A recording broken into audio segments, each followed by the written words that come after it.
I want to help you, Mrs. McLellan, and I think your lesson could use a little redesign. Oh really?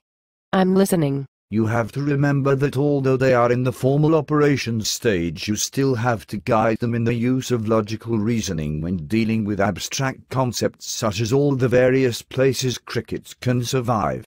You should have taken the girl aside and challenged her reasoning that crickets would die outside because it was too cold for them. For you know that these crickets could have survived outside because they are creatures with adaptations to do so. If the girl was given a chance to explain and unpack her reasoning that the crickets died outside because they had been bought in a store, she might have been able to see that her logic was not sound and that she should question the results of the experiment. You should help her to realize that just because it happened this one time, it does not mean that crickets born in a pet store cannot survive outside. The next time you should be sure to go over illogical conclusions so that the children leave with accurate information, like the fact that crickets live outside and not in pet shops for the most part.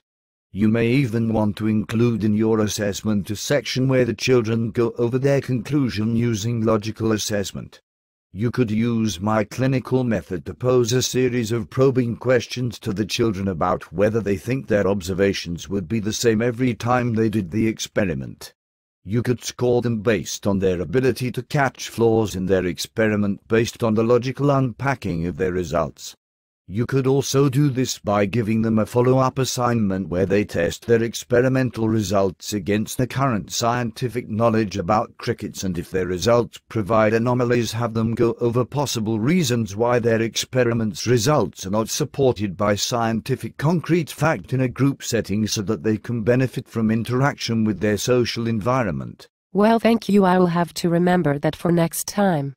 But how would I assess them on the group conversation? Well, if the experiment provided them with results that did not match the current scientific knowledge about crickets, you could score them based on if they were indeed able to identify the incongruity, and also give them points based on if they are able to logically provide theories as to why they got different results.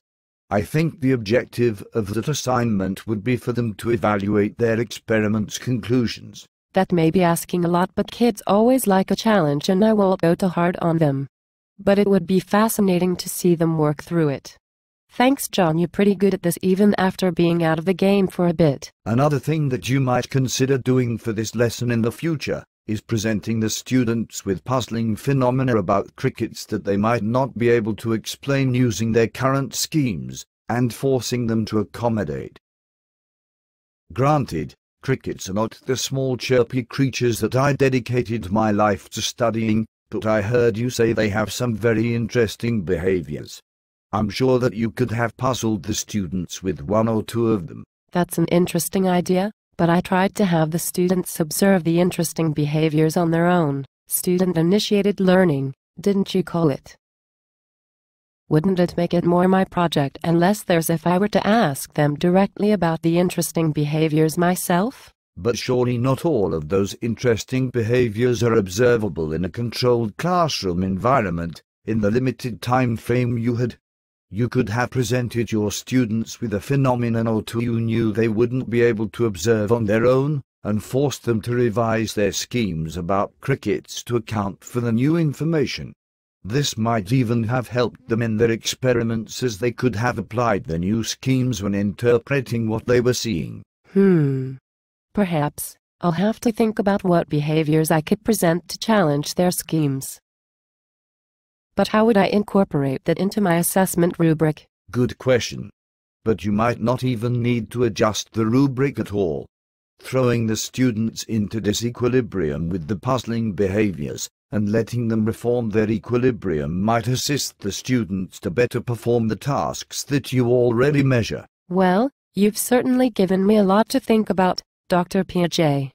Thank you so much to take the time out of your busy afterlife to come review my lesson and give me your thoughts. It's my pleasure, Mrs. McLellan. It's always good to see a teacher who applies my theories so effectively. As I like to say with my new British accent, remember to think Piaget, to get your students on their way. That was awful. Thank you, I know, thank you. You're too kind.